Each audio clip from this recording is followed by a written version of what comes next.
What's going on, guys? It's Greg here, aka NYPrepper. It is Friday, January 12th, 2024, and I have some breaking news to share with you guys. Right now, it is 5:49 p.m. Eastern Time here in the United States, and I wanted to update you on the situation in the Middle East. So, last night, the US and the UK launched an operation against the Houthi rebels in Yemen, and they hit probably hundreds of targets across western Yemen. So I want to just update you with some concerning information coming out today. It looks like the Houthi rebels have again attacked more ships. And here we have a warning that was put out earlier this afternoon by the British Maritime Organization. And you can see here it clearly says attack update. The UK MTO has received a report of a missile being fired towards a vessel approximately 90 nautical miles southeast of Aden, Yemen. The master reported a missile landing in the water 400 to 500 meters away and being followed by three small craft. The master reported that no injuries or damage have been sustained and is proceeding to the next port of call. Okay, so the Houthis are continuing their attacks. They have not been intimidated by the U.S. operation last night, and it appears that they launched actually two attacks today. Here's another potential attack here. You can see suspicious approach. Incident time was at 1500 hours UTC time. The UK MTO has received multiple reports of small boats approaching merchant shipping in the vicinity of 80 nautical miles southeast of Aden, Yemen. Two small boats are reported to have followed a merchant vessel for over 1 hour. The merchant vessel reported no weapons were sighted. Okay, so two incidents, guys. Looks like they might be related or potentially the same group of small boats because this incident occurred 90 nautical miles southeast of Aden, and then this one was 80 nautical miles, both of them involving some small boats. But the first one involved a missile that landed in the water 500 meters away from the ship, guys. Okay, so I'm telling you, this is going to escalate. Okay, and Biden said today that he's going to launch more attacks on the Houthis if they don't stop. Okay, he reiterated today, and then in the official White House press release last night, he said that they will continue to take action as necessary. Okay, so this is going to escalate, guys. The Houthis are vowing to step up their attacks on ships in the Red Sea, and also the Iranian proxies in Iraq have vowed to attack U.S. bases more. Two U.S. bases were attacked today. So the situation is spiraling out of control. I want to just read to you some more details on the operation that occurred last night. For those of you guys that didn't see me streaming, I was streaming basically all evening and all night last night, 6 hours. That's what I do when there's major events like this. So make sure you're subscribed and make sure you're set up to get notifications. So when major world events happen, you can get notified when I do live coverage, okay? And also when I post emergency alerts. I was warning you guys for weeks that this would happen, okay? So let me just read to you some more details here. So last night, the US and the UK launched a massive operation against the Houthis. The operation was primarily carried out by British Typhoon fighter jets. Officially, at least four of them were involved, and they were launched from Cyprus, and at least 16 F 18 fighter jets were used by the U.S., and they used precision air to ground missiles.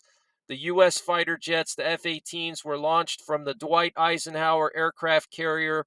Also, apparently, two British warships were involved, and also U.S. destroyers and the USS Florida, which is an Ohio class sub that has Tomahawk missiles. And so the destroyers, the U.S. and British destroyers, and the USS Florida launched Tomahawk missiles at Western Yemen, and the Netherlands, Australia, Canada, and Bahrain participated in logistical, intelligence, and other forms of support.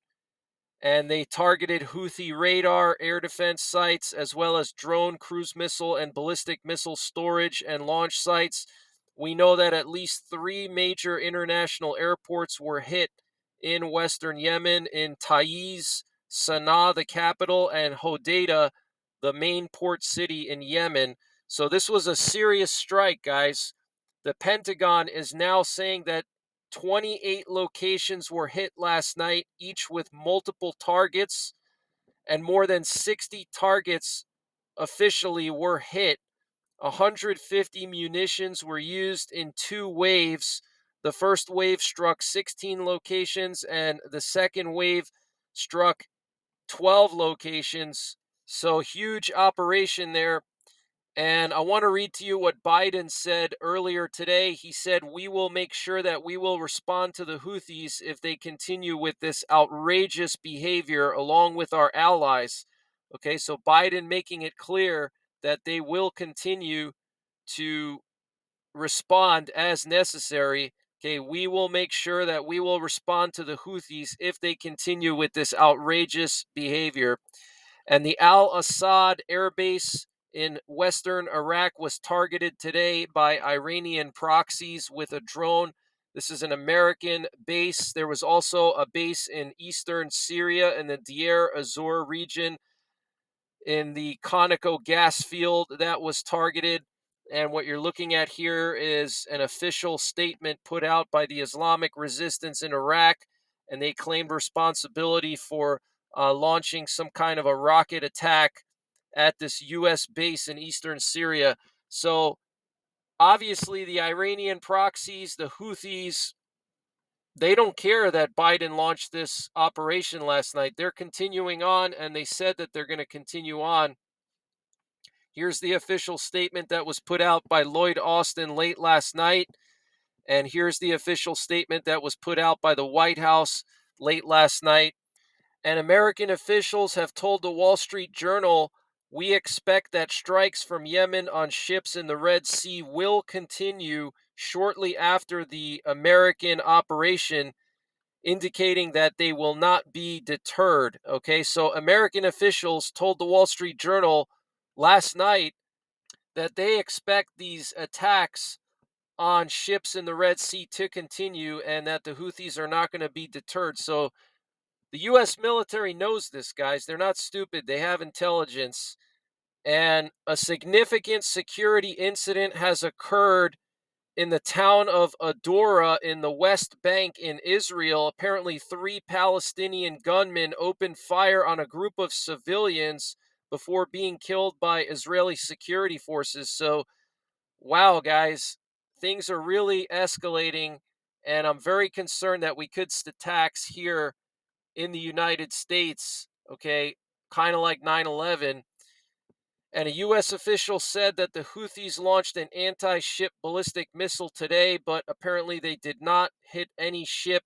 So I'm assuming that that was the first incident that I shared with you guys where the missile crashed in the water 500 meters from a ship. I want to read to you what Lloyd Austin said about the operation. He said that they targeted sites associated with the Houthis' unmanned aerial vehicle, ballistic and cruise missile, and coastal radar and air surveillance capabilities.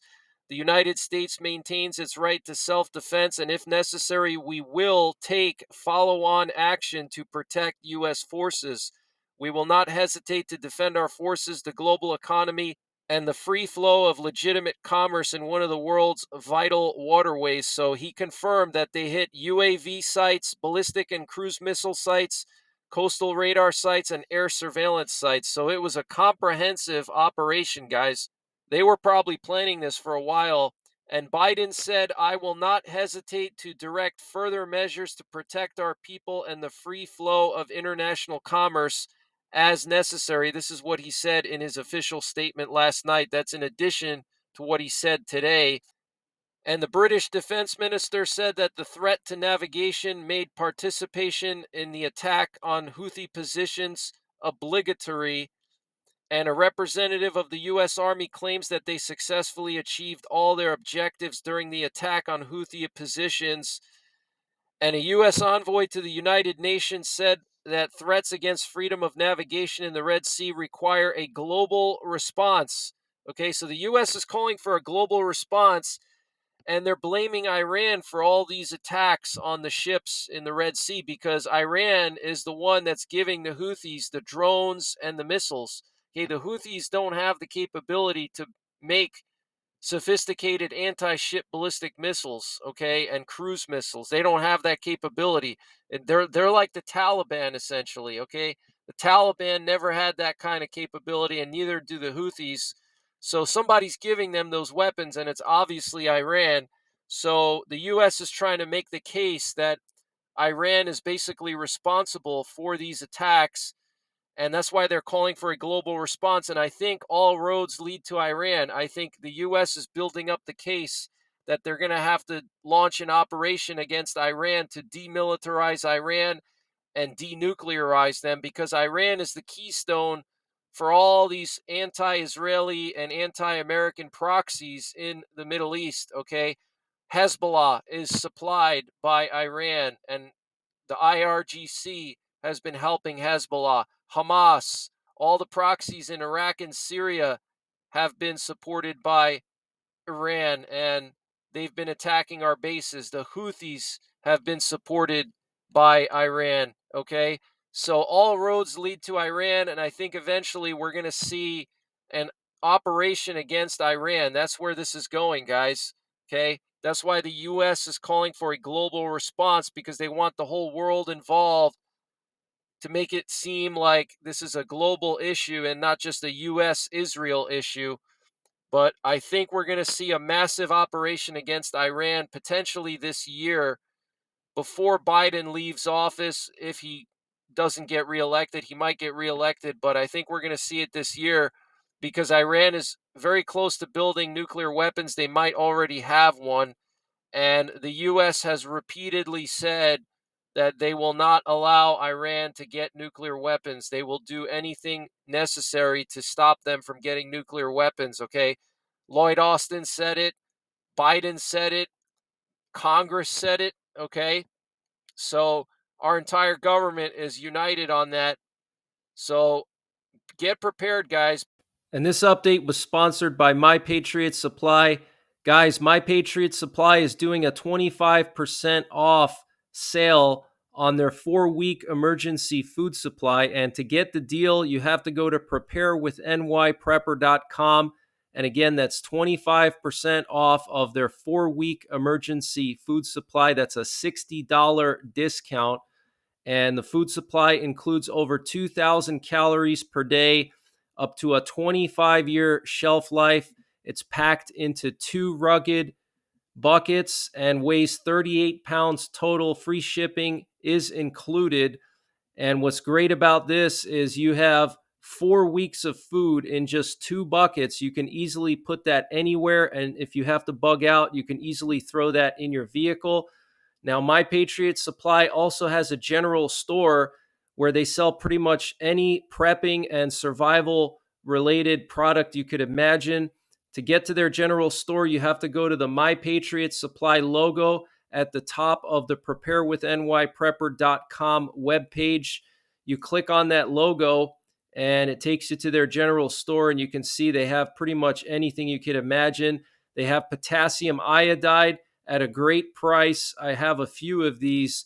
They also have survival bars, survival seeds, water filters, solar generators, anything you can imagine. So check out preparewithnyprepper.com to get 25% off of the My Patriot Supply 1-month emergency food supply. The link is in the description below this video.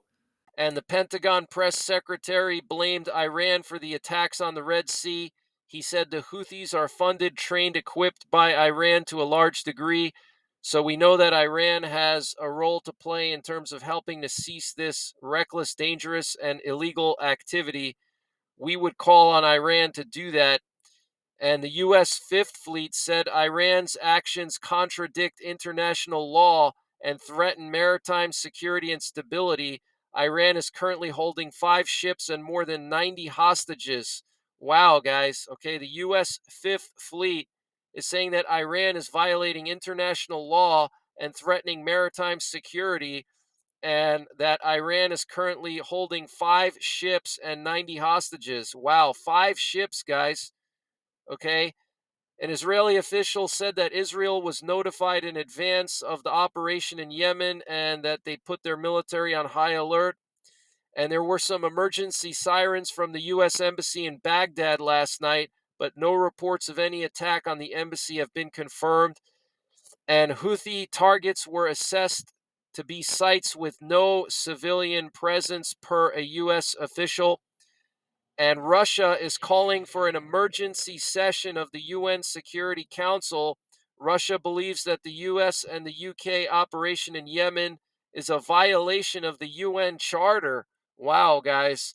And Iraqi factions loyal to Iran said if Yemen is attacked, we will strike American military bases with full force. Full force, guys. They're going to start attacking our bases. And a Houthi spokesman says that targeting ships in the Red Sea will continue. And the Houthi leader, Abdul Malik al Houthi, said yesterday in a televised speech that any American attack will not remain without a response. The response will be greater than the attack. And a senior Houthi member said a raging war in the Red Sea and targeting of American and British military sites and bases is coming. And the Islamic Jihad movement said they condemn in the strongest terms the American and British aggression against brotherly Yemen. We salute the honorable and courageous Yemeni position, condemn all Arab positions of disappointment, and call on the people of the Arab and Islamic nation to take action. Wow, guys. So the Islamic Jihad movement is calling on all Arabs and Muslims to take action now, basically a call to jihad. And the deputy foreign minister of Yemen, Hussein al-Ezi, said our country was subjected to a massive aggressive attack by American and British ships, submarines, and warplanes. And without a doubt, London and Washington will have to prepare to pay a heavy price.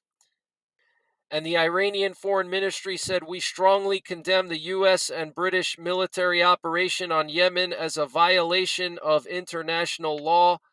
The results of the U.S. British operation on Yemen will lead to more insecurity and instability in the region. The U.S. British military operation come in the context of supporting Israel's war on Gaza.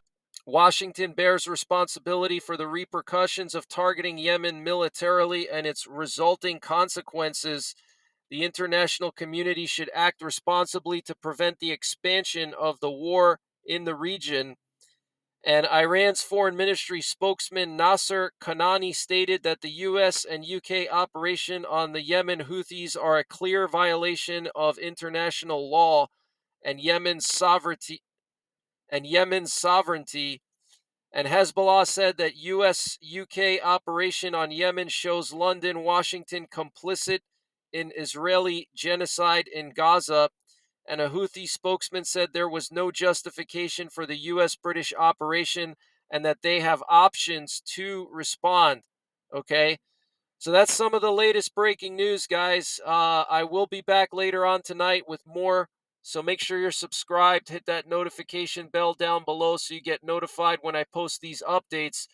But it looks like the situation is going to continue to escalate. The Houthis are vowing to continue their attacks on ships in the Red Sea, and American officials know that they're going to do that.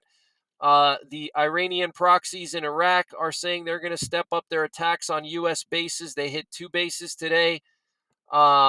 So looks like we might get more of these operations in the coming days if this continues.